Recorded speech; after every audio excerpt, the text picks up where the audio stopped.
Welcome to the stomach. Hopefully you've got your PDF open. It's just titled stomach, shouldn't be too hard to find.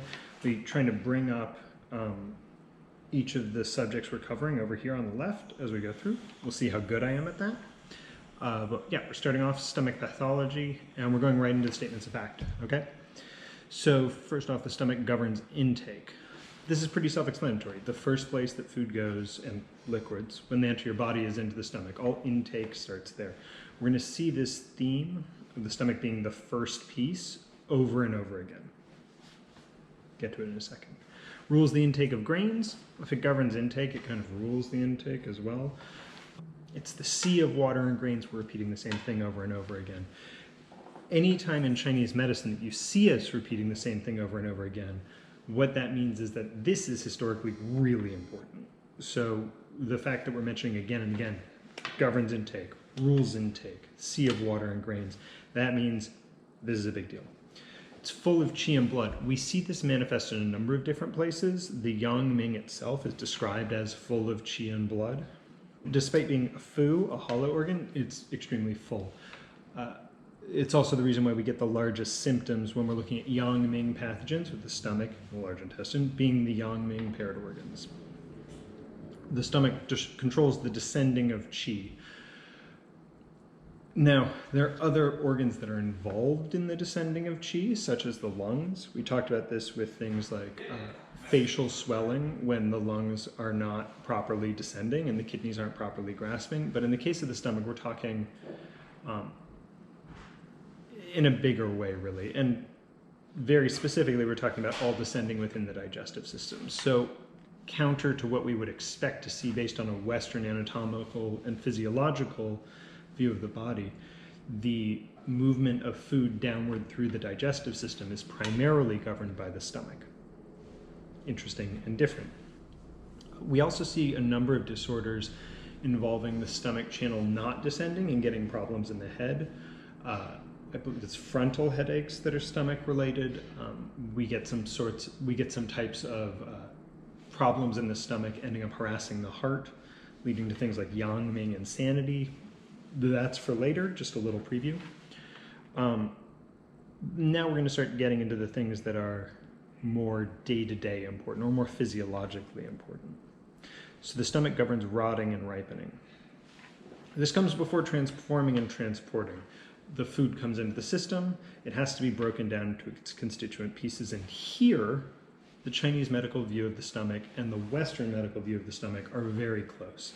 The job of the stomach is to rot and ripen everything that comes into it. I've put up onto our website information from my nutrition class where I spend way more time on the stomach and the digestive system.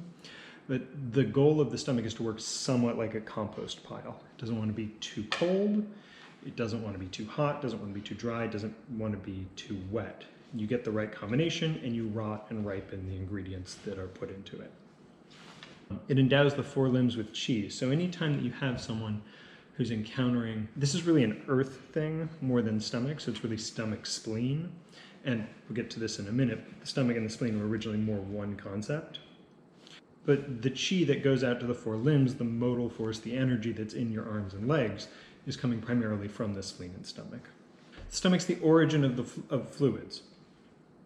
So while it rules intake of grain, it's also the origin of fluids.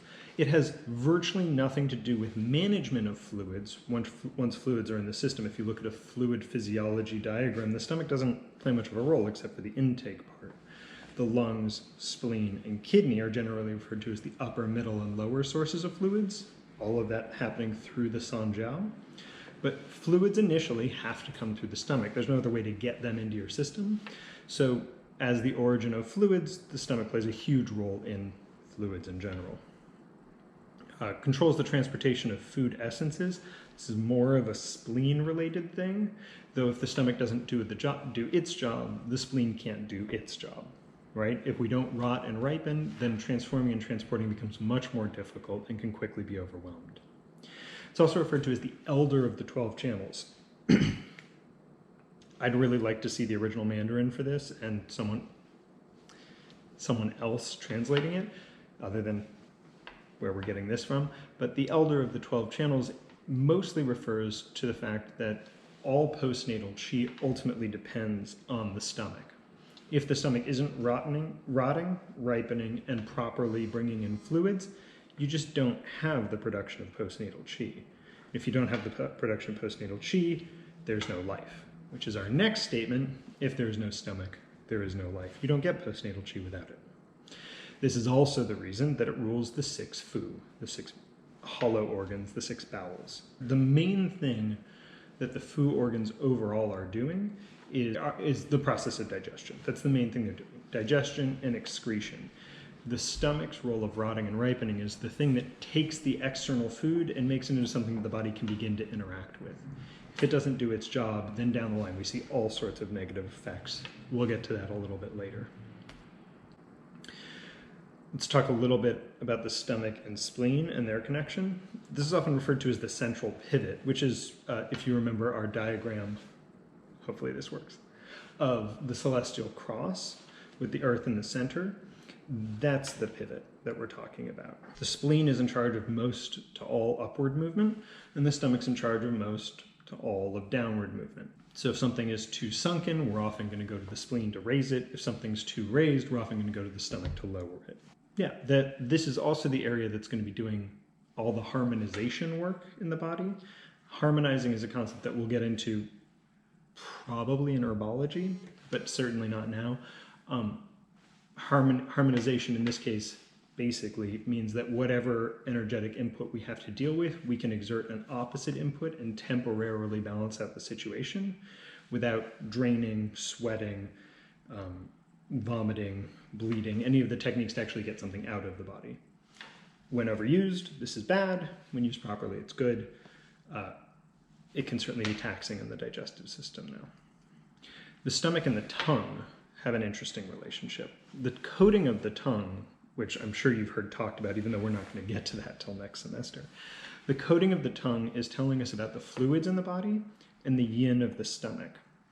When we talk about spleen, yin isn't really a thing. When we talk about stomach, it's hugely important. The most obvious example of stomach yin damage is an actual physical ulcer, physical damage to the yin substance of the organ. However, it's also going to be showing up in a bunch of other places, and when we look at a thick or thin tongue coating, what we're looking at mostly is the state of the stomach. In clinical practice, we see some other things with this, but that's most of it. So when we're looking at general stomach pathology, we've done this with the other organs so far, we're looking at a couple of things that make us go, that's probably a stomach problem. This can be hard to differentiate when you're starting off from the spleen, and they are fairly overlapping, and we're treating them often in fairly similar ways. You're going to see for deficient stomach or deficient spleen cases, stomach 36 is going to show up basically every time. But what we're mostly going to be looking at are digestive complaints, either excess or deficient, weak limbs, tiredness, and something showing up on the tongue coating, either dampness or dryness usually. Diet's going to play a huge effect in this. It's one of the main causes of disease within Chinese medicine. And what we're concerned about here is that we get improper energetic inputs from the food that we consume, with improper meaning improper for the person's age, for the time of day, for the time of year, for the emotional experiences they're having in relation to the other energetic inputs they have. There are a lot of ways to analyze this. Don't get overwhelmed by that. Diet's an entire course, could be more than one class. But what we're mostly concerned about is, are things too hot, too cold, too damp, or too dry? Any of these things being out of balance over time can cause problems to the entire body, but the first place we tend to see it is in the stomach. In addition to those energetic qualities, we got to worry about regularity of eating and the condition of the person while eating. So the qualities of the food going in, the preparedness and the ability of the stomach to do its job, and then whether or not the person's actual state of being is interfering with the stomach's ability to do the job. So you could have perfect meal, eaten at the right time, but you're on the phone complaining, yelling at your insurance company that you're not getting medical coverage. Your stomach, all of your energy is going to your liver, perhaps to your lung to keep some boundaries up. It's not going to your digestive system, and therefore this food, which theoretically is good, isn't doing its job. This is one of the big problems that we in Chinese nutrition have with fad diets or general dietary advices. It only really looks at the energetic qualities, or in this, generally the nutritional values of the food, a little bit regularity of eating, and a little bit condition while eating.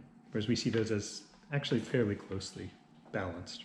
When we're talking about emotions with the stomach, there are a couple of key things. Excessive thinking. The act of digesting food and the act of digesting information, the act of ruminating on food, of letting food rot and ripen and transform, is the same as letting ideas rot and ripen and transform within your head. So if I give you a new idea, it goes into your head. You can regurgitate that idea, literally vomit it out, but it takes time for you to break that idea down into its pieces and then incorporate it into you so that then you own it. Same thing with food. Often you'll see people begin getting digestive issues right around final exams. The normal way that we think is, oh, it's just stress, or I'm just overworked. Anger is probably the easiest thing to look at in terms of its effect on the stomach. When we see anger affecting the spleen, we're mostly looking at that causing the spleen to flow in the wrong direction, causing diarrhea. When we're looking at the liver overacting on the stomach, what we expect to see is acid reflux, heartburn, frequent burping, and vomiting if it's severe enough. The basic thing here is that when the liver overacts on another organ, or insults an organ, or in any way is causing constraint, we tend to see counterflow occur. Whatever the natural direction, it's going to go the other way.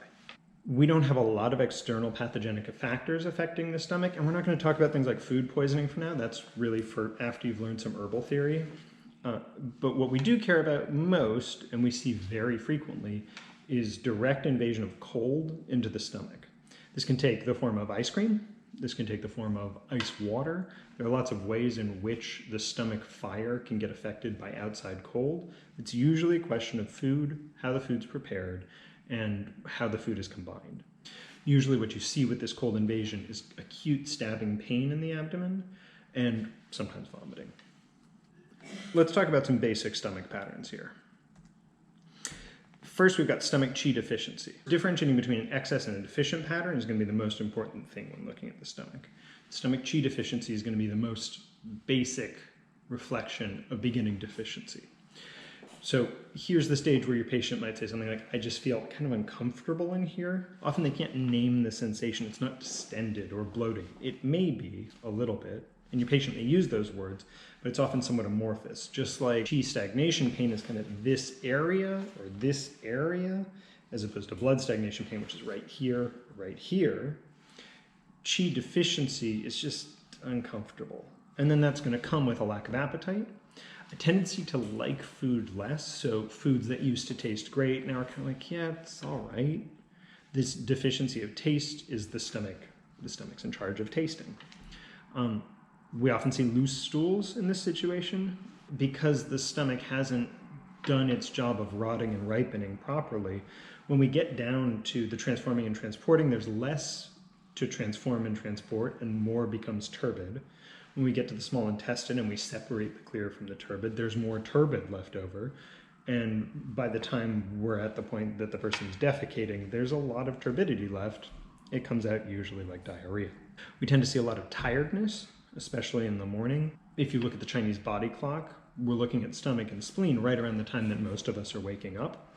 And so when we say tiredness, especially in the morning, part of what we're saying is tiredness during the time that the stomach is at its zenith. And the last one is weak limbs. So if you have a patient who comes in who says, I don't know, I'm just not that hungry and everything just feels heavy and I don't even like food and I think I'm depressed, before you jump to what are all the treatments for depression, this might be the time to stop and go, the depression might just be a side effect of the fact that you're low on energy in your limbs and in the mornings, and food doesn't taste as good, which we often associate with a mental and emotional disorder, and you don't have much of an appetite. And it's pretty easy to resolve. Stomach yin deficiency is quite different. We don't really have stomach yang deficiency or stomach blood deficiency. Like in theory, maybe we could have those things, but we just don't.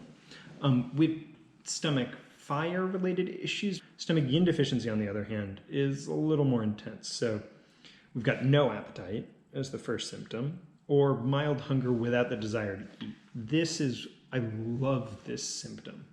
Mild hunger without a desire to eat. Your patients aren't going to say that to you, but if you look at someone who, for instance, gets heartburn and spends a lot of time pacing around their kitchen, opening cupboards and closing them, despite having just gone shopping, and ending up not selecting anything and drinking a glass of water and feeling frustrated, whether or not they think of it as hunger without desire to eat, they're enacting hunger without desire to eat. So this is one of those times where your patient comes in, you see no appetite, constipation, heartburn. You go, do you spend a lot of time pacing around your kitchen looking for things to eat and then giving up? Dry constipation, yin, blood, fluids, this connection of all of the yin side of stuff, you're just going to have some dryness going on.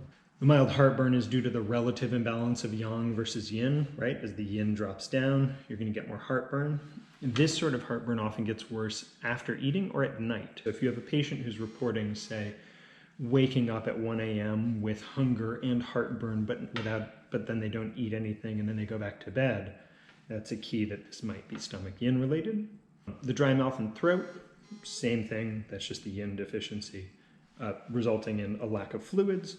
And the desire to drink in small sips is in part because this isn't fluid deficiency within a normal sense. This is yin deficiency and fluid deficiency, and dumping a bunch of fluids in is more likely to result in just a lot of urinating than the actual absorption of it.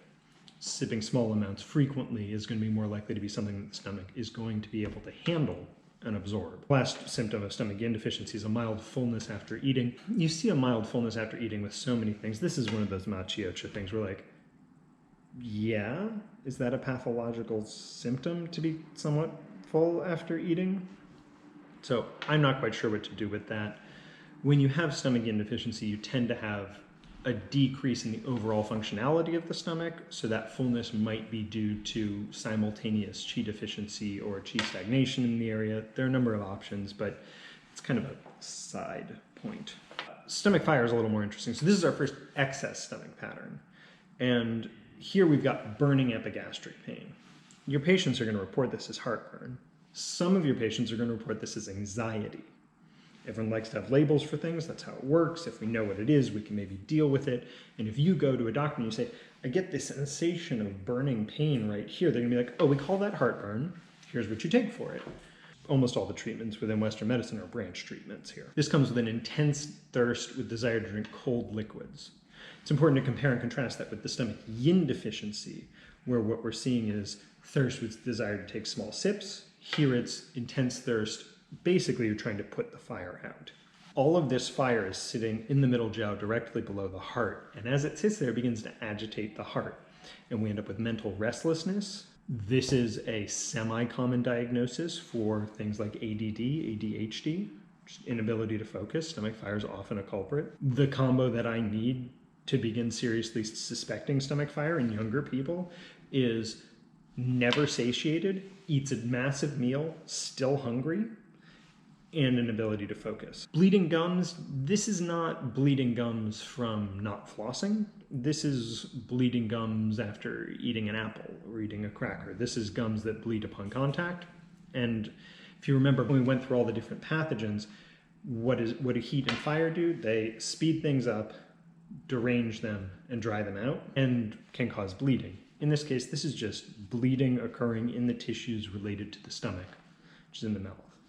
Interestingly, you also often get nosebleeds with this. It's not listed in machiocha, but again, if you see a younger child, a younger person with frequent regular bloody noses and other symptoms of stomach fire, you can usually sort that out easily. If you're getting a dry mouth with ulcers, that's a different question. That means you're starting to get some damage to the yin from the fire as well. So now we're starting to get concerned that we simultaneously have stomach fire and stomach yin deficiency, which is going to make our relative imbalance much more extreme. You're also going to get dry stools here. The heat dries things out. It's pretty straightforward. Sour regurgitation and belching. This is often talked about as, oh, you're producing too much acid. Well, within the Chinese medical system, that's too much fire creating this almost bubbling cauldron within the stomach. So when we say sour regurgitation and belching, that means just burping and belching. That's just the stomach counterflow because the heat is going to derange the movement of the qi. But if that's also coming with that like almost vomiting, or I think the word for this is chundering, vomiting a little bit, swallowing it back down, having that burning all the way through that area, it's usually stomach fire. And the last and most extreme is vomiting after eating, especially if that comes with foul breath and a lot of hunger. Excess hunger is one of the key signs of this, and it's kind of buried in the way that Maciocia describes it, but I would strongly recommend looking at excess hunger or hunger which cannot be satiated. So a person who eats, say, double the amount of a normal person is bloated and distended, and then walks into the kitchen to start poking around the cabinets to see what else is there, despite the fact that they're also potentially going to throw up from being so full. That's usually stomach fire. Last one is retention of food in the stomach. This is a fancy way of saying food stagnation. We have varying degrees of food stagnation, but this is almost a type of external pathogenic factor. It's important to differentiate this between the food causing the food stagnation or a deficient stomach not being strong enough to transform the food. So a person who has stomach qi deficiency or a lack of stomach fire could eat a meal that perhaps you or I could digest just fine, and they end up with food stagnation symptoms. That's not the food's fault, kind of. It's the person's digestive system. Another person who has a strong digestive system could eat, say, a gallon of ice cream and end up with a similar situation. In that case, it's the dietary decisions. That makes sense? So we've got to balance out to what degree the food stagnation is coming from an inherent issue in the person's physiology or an issue with the food choices. And the main thing here is just feeling overly full. This is pretty straightforward. You can just think of any Thanksgiving where you went way too hard. And this tends to get a lot worse if a bunch of alcohol is added on top of it, especially beer, especially heavy beers like a double IPA sort of a thing. And it's that sort of fullness and distension. In fact, I mean, the easiest way to think of this is someone who drinks far too much. It's relieved by vomiting, they have nausea with burping, foul breath, insomnia, loose stools and constipation, and a poor appetite. Outside of the poor appetite, drunk people tend to be pretty snacky. This sounds a lot like too much alcohol consumption in terms of its effect on the digestive system. We see this with other food as well. It's just not that frequently that people eat 10 beers worth of food. That's about it for the stomach. Post any questions you have in our Slack. I'm happy to get back to you. And the next video should be up either later today or tomorrow.